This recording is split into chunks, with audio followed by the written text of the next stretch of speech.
Want to know who has sold over $1 billion in subscription products?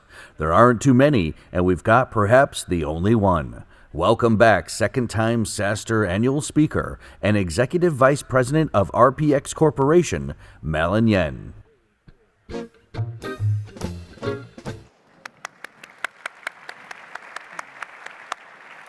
So Eric, I am so happy to be here with you today. So many of you may have noticed that the title of this talk used to be Building a Super Efficient Preunicorn, Get 60, Spend 6. But due to some events of a couple weeks ago, we had to change the title. And so we were going to change it briefly to Building a Super Efficient Unicorn, but Eric is so humble and so modest, he said we can't use the U word. So, so we've changed it again. But you know what? Getting to 100 million ARR while burning almost nothing is pretty good, I think. So congratulations on your recent raise, Eric, and your phenomenal growth. Thank you. Now I think the hard part starts, right? So you started Zoom 6 years ago. Yeah, 5.5. Five and a half years ago. So take us back. What was it like leaving WebEx and deciding, okay, I'm going to start another video company? It's not an easy decision because it was very emotional. You know, I was one of the first several founding engineers. You know, ultimately, I became vice president of engineering at WebEx. You know, I was there for so many years, and sort of the product is your baby, right? And also, you build a product, have so many team members there. Every time I thought about I'm going to leaving, you know, it's really hard. It's very emotional. But finally, I made it. So. And so, okay, so then you leave, and you decide, okay, I'll just start a company. Let's see, you know, before I left, you know, I did spend a lot of time talking with all kinds of customers because the market we are playing is a video conferencing market. It's sort of very crowded. You know, many friends told me that it's too crowded. You cannot build a sustainable solution. But guess what? After I talk with all the customers, none of those customers, they feel happy, right? All the solutions they are using, they do not feel comfortable. That's why I saw there's an opportunity for me to build a much better solution. So take us back to the early days. So you have this idea, you know that the customers aren't happy, and you know, okay, I think I can do this better. I know something about video. Yep. And so you go and, did you start developing the product first or go raise money first? For sure, we raise the money first. So, and you know, this is the tough part, you know, to raise money. And probably that's one of the key lessons I learned. You know, we live in Silicon Valley, and we have advantage to have access to many great VCs and also great investors. But to find the right investor and VC is really not easy. And you know, many VCs there, you know, always, you know, tell you they are better. However, I think our philosophy is to find the investor who would like to invest in me, you know, not just in our business. Because the business can be up and down. Your original founding ideas might default to being wrong for the market, which causes one to pivot the business. So if that happens, and if your investors, they invest not in you, in your business, guess what? You know, there's a conflict down the road, right? So very likely, you know, we see they might be bringing in a new CEO. They are going to replace you, right? So, you know, however, to find the investor who, you know, are going to invest in you, not in your business, is very tricky because, you know, almost every one of them, they tell you they are interested in investing in you. So you got to test them, right? So in my case, and I did a lot of tests, you know, so that's why I found the investor who truly, you know, bet on me, invested in me. So my analogy is more like, say, when you were young, you know, you thought about who to marry. So, you know, for sure, you wanted to marry the one who really liked you or loved you, right? And you do not want to date the one who always asks about, hey, you know, how much money you have, you know, how healthy you are, what's your family background.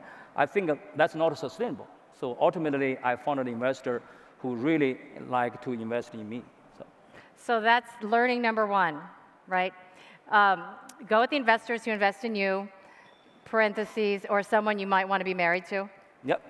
Got it. Okay. So after your seed round, you raised $6 million in an A, 6.5 in a B, 30 in a C, and now 100 million.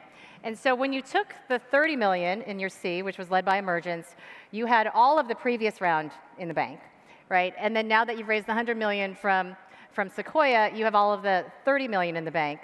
So tell us a little bit about this philosophy. Why raise if you have all of the money previously still in the bank?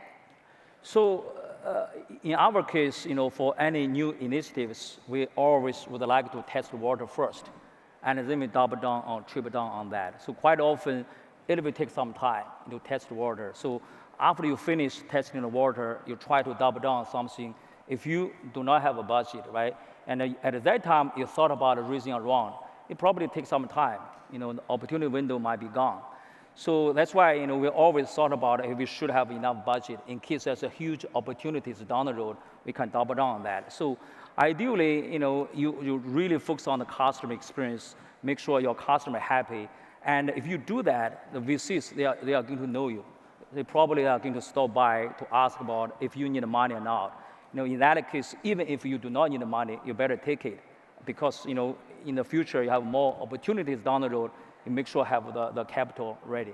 So do you ever get pressure from your investors who have put in, say, the 6.5 and then the 30 and now the 100 to say, Eric, we gave you the money not to have it sit in your bank account? I think I mentioned, we already married with them, right? So I do not think they're going to give us pressure. But for sure, we wanted to, spend, I think, in a smarter way, right? We cannot burn all the money. So we always thought about how to spend more but burn less. Every day we think about if we invest this month, this quarter, can we be cash flow positive or reach profitability next quarter or next month or not? Every time, every month, we test it. So that's worked well for you till this stage. Do you think that will work for you for this next stage going forward? And could your growth have been even higher if you had actually spent more?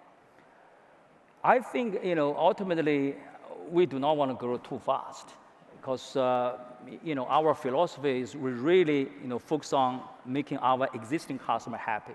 We do not aggressively pursue the new prospect, and also we always prioritize the features requested by our existing customers, over the new prospect, because we truly believe if you do not make your existing customer happy, even if you get more new prospect, it may not be sustainable.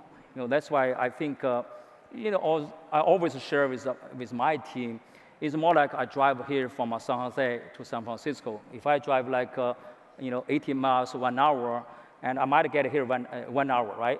What's this 65 miles per hour, maybe just to save 15 minutes. But however, the risk is very high.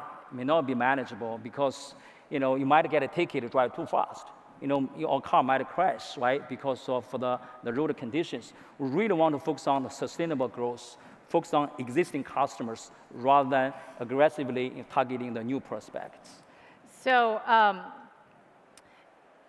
so the learning number 2, to summarize what you said a moment ago, was basically don't wait till you need it to raise, right? That's right. Yeah. And in fact, you were fortunate enough that you actually weren't even looking to raise when you were approached by some of these. The investors. Yeah, by the way, also many people told me that actually if you needed to raise money, you may not get it. However, if you do not need the money, it's very likely you get it. I have no idea why this is the case, but I can tell you that's absolutely right. So let's talk a little bit about the spend more, burn less, and how are you able to go to 100 million ARR while spending very little? So you went from 0 to 100 million in 5.5 years.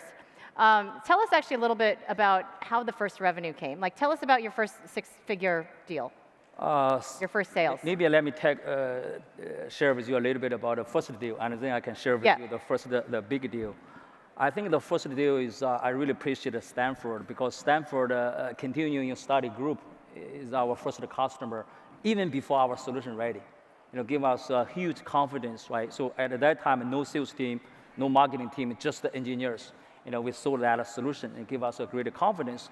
So in terms of the 6-figure deal, I think that's the first one. I think also important one because, sorry, I don't want to mention the company name. That company got a new CIO. The new CIO came from Microsoft.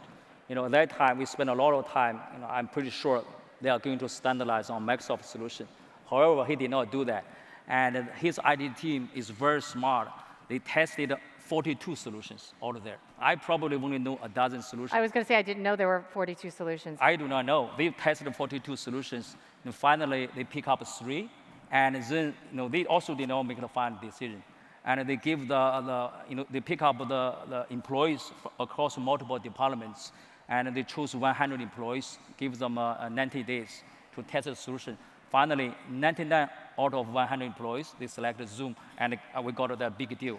Was this your, I'm sorry, this is your first 6-figure deal? Or this is the first, this is not the continuing education? Deal. Okay. Yeah, it's big deal, yeah. And so, were you worried? For During sure. that 90-day period? Yeah, before, because we thought we are going to lose that deal. And I was very nervous at that time. But anyway, so we got to give the credibility to that company, CIO. Yeah. So, 0 to 100 million in 5.5 years. At what revenue bucket do you think was the hardest? I think to get the first 1 million, MMR is very difficult because nobody know you, right? And you won't, at that time we only have an engineer team. We do not have marketing team because we did it on purpose, right? So before we reach 1 million, we do not want to create a marketing team, only sales team. We do not want to, of course, most of the leads are organic leads. We do not want to spend money to generate leads. I think the first 1 million MMR is very, very hard because just the sales team, just to sell. So. And did you have a VP of sales or a head of sales on board during that time? I think, yes. After our founding team, we closed several deals. We hired a VP of sales, and he hired a bunch of the sales guys. So, yes. So one of the things that I've heard you say, well actually, let's look at this for a second. So those of you who live in the Bay Area have probably seen these billboards. So I first saw this billboard, and where did you first get this idea for a billboard? When I came to the Valley in 1997, and somehow I fell in love to the billboard. At that time, I was thinking, someday when I start a business, I will have a billboard. So. And it loves you back apparently. So describe your approach to billboards, because this was the single billboard in 2015, and then fast forward 2 years later, we have not only billboards, but we have, and I think we cut off the picture of Steph Curry in there, but he's in there as well. So we've got the Warriors, you've got the airports. So tell us about your philosophy behind this approach, because we know that you're very frugal, right? You can't just be buying, sponsoring the Warriors for the heck of it. So when it comes to spending, we always test the water, and then we decide, are we going to double down or not? It's for the billboard, any marketing initiatives. That's also the same. In terms of billboard, actually, we do not know, even today, I still do not know if it works or not, because it's more like, on a brand, right? It's to promote our brand. It's hard to measure the brand within a short period of time. However, after we had the first billboard, my neighbor, she told me that, I saw your billboard. I think, wow, this is great. And then I told our marketing team, let's have another one. And soon a lot of other people, they see we saw your billboard, okay, let's find a third one. So we keep adding more and more. Probably we have about 4 or 5 billboards now. So. And so I meant to buy stock in all the companies that sell the banners in the airports before I asked you this question on stage, but I didn't. But I'm going to ask it anyway, which is then you started showing up in all the airports as well. And from there, did you know that from what would happen when you started being in the airports? I think first of all, in terms of brand awareness, certainly helped us a lot, right? So a lot of business knowledge workers, whenever they travel, they saw our billboard. However, I think even today, I think most of our leads are still coming from organic growth. not from those billboard from any airport as either. Yeah, so marketing is hard to get right. We all know that. And so how do you see this approach fitting in with marketing? Because it's organic growth. This is not, how much of this results in lead gen? It's not that much at all. Again, our lead generation, I think primarily coming from our organic leads, so our existing happy customers refer to other customers. A lot of freemium product also give us a lot of qualified leads. Again, this is just the brand awareness. Maybe in the next 2 to 3 years, looking back, we will know, okay, if this is effective or not. So do you do any lead gen marketing? Everybody. Yes, for sure. Today I talk with you, I try to get a customer So I think essentially all of us, marketing, sales, engineer, product, we all work on selling, as well. Freemium is another thing that can be hard to do right, and you still have a freemium product today. So tell us a little bit about that. I think it's very important because, in our case, we really want to get the customers to test our product, right? This market is extremely crowded. It's really hard, to tell customers you got to try Zoom. Without a freemium product, I think you are going to lose the opportunity, to let many users to test your product. We make our freemium product work so well. We give most of the features for free. And one-to-one is no limitation. That's why almost every day there's so many users coming to our website, free users. If they like our product, very soon they are going to pay for the subscription. So you basically give them all the features as opposed to a subset of the features, but you cut them off at 40 minutes, right? Is that what? Yeah, so you're right. Sorry, I forgot to mention that. So one-to-one is always free. More than 2 up to 50 participants, the meeting has a limitation, duration is 40 minutes. Because, I came from WebEx, I built that product. We know the most effective meeting, in terms of duration is 45 minutes. So that's why we give you 40 minutes. So know your customer and know when to have the conversation cut off midstream. Right? Okay, so the key to what's allowed you to conserve your cash is basically Eric does not allow anything to be funded until you prove it works. And then once you prove it works, you go big, like the billboards, you double down. For anything. Anything. Anything, not only billboard. For almost everything, we always keep that philosophy. And so you talked a little bit about this next one already, which is don't grow too fast, which in some ways can be counterintuitive, but I like your analogy, right, of, you can get from San Jose to San Francisco, but if you go too fast, you might have an incident on the way here. Because if you always every day think about growing fast, you always think about how to get more customers, more prospect, right? If you do that, you are going to lose the focus on making the existing customer happy. But the most important thing is to make sure the existing customer happy, rather than chasing after the new prospect. And so I know your NPS score is something that you're proud of. So what is that again, your NPS score? 69 last quarter. The quarter before is 68. Yeah, obviously in that 67 to 69 range. And without mentioning any names, what are your peer companies hovering around? I don't want to mention the name, but none of them are above 20. So. And NPS is something you focused on from day one, would you say? Yes. Yeah. So let's to the next one, which is okay. So another thing that's always of great interest of the folks here, and in fact, it was a panel that I was on yesterday, which is how do you hire a management team? How do you hire your first management team? Some people are of the theory that you hire the natural athlete and allow them to grow into the position. Others are, okay, the person that you hire who can bring you from 0 to 5 million or 10 million is not the person who can take you to 5 to 100. What's your philosophy?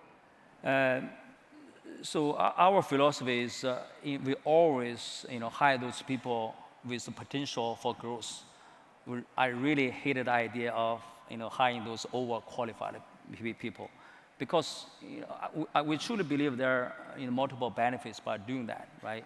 If you hire the either managers or leaders, employees with the potential for growth, first of all, they're loyal to your company, and secondly, they would like to adapt to your business rather than we adapt to them, right? And also they tend to be more humble, rather than rest on what they accomplished in the past. So, take our, head of sales, Greg Holmes, for example. Before I hired him, many of my friends, they told me that you got to hire a VP of sales who already worked for somebody else. You cannot hire, just a direct level person. I think no, because, he has a huge potential because his self-learning mentality, self-motivation mentality also have a huge positive impact to other employees. So, since then, almost for every position, we always hire for the potential, with the potential growth. We do not hire those people in too qualified. I think you told me that your entire management team now is the original management team that you hired. Yes, at least nobody left yet. Yeah, yeah. Or no one's been replaced or topped, I guess. There's a word that appears on this slide as soon as it appears, that appears 7 times on this slide. Can you guys figure out what that word is? It's happy or happiness. So talk about being happy. In fact, it's even, I think, 3 times in your LinkedIn, on your LinkedIn title. Tell us about happiness. So this, sort of back to my, personal story. So, before I left Cisco to start a company, I always thought about what kind of company I wanted to build, I wanted to work for. I know, to build a long-term, successful, sustainable company is a long journey. It's really hard, not easy. And as you work on something very hard for many years, see, you are successful, but guess what? You might, celebrate it for 1 day, right? If you are crazy enough, you might celebrate 1 week. But however, looking back, many years of hard work, I think that's most important thing. So outcome is more important. I think, the process is more important than the outcome. And during that journey, if you do not, build a company to deliver happiness to your employees, you feel like, it's kind of like a torture to your employees, right? Many years of hard work, your employee every day, when they wake up, they really don't want to go to office to work. I think that's not a company I wanted to build. I really want to make sure every employees, many years after they retire, when they look back, they can enjoy a sweet memory of those happy moments they shared, at Zoom. So that leads to the 6th learning, which is culture is number 1. And I want to close with just 2 questions, actually. The first is, what's the hardest thing you've had to go through in building Zoom? I think it's, along the way, right? Sometimes, you do not know what to trigger that. Suddenly you wake up in the night, you see so many the problems, down the road. Suddenly you lost the confidence, But however, the good news, after you wake up the following day, you're okay. I think that's the hardest part. Suddenly at that moment, almost everything is wrong, right? You sort of, do I work on the right thing? Are those customers happy? Are those employees happy or not, right? Suddenly you lost the confidence, during the night sometimes. Yeah. So was there a point when you thought, you know what, maybe we're not going to make it? Yeah, it's just maybe once a year, maybe maybe once a year. Good news, not in the daytime, so no impact to our employees. So. Yeah. And would you say it's the first $1 million that's the hardest for you, or what was the hardest point for you? The first $1 million for sure is the hardest part because we do not have a marketing team, right? Just the engineers and just a bunch of sales guys. We did it on purpose. We really want to test, is this product, happy or not, right? Can we deliver happiness to our customer or not, right? We do not want to spend money on marketing side to generate leads. So that's why the first $1 million is very hard. It's more like to test water. If we know we can deliver first $1 million, we know we can deliver second, third, and yeah.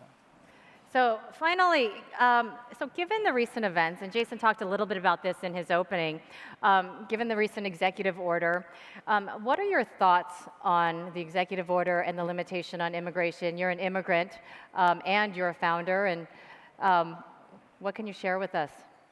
So The way I look at this, the reason why I would say take Silicon Valley, for example, the reason why Silicon Valley is a worldwide innovation center is because we embrace diversity, right? A lot of companies founders are coming from all kinds of background. That's where the innovation coming from. If you lose that, I think down the road, I do not know what is going to happen. For sure, I'm an immigrant, right? I think all the high-tech companies, I think it's hard to see, but I really think it's not a smart decision. So. Well, great. Any final thoughts, Eric? You want to share? And I want to say special thanks to Jason. And when I stopped by, I feel like for all the software service company, this is our Super Bowl moment, right? So we got to enjoy and have fun. Thank you. Great.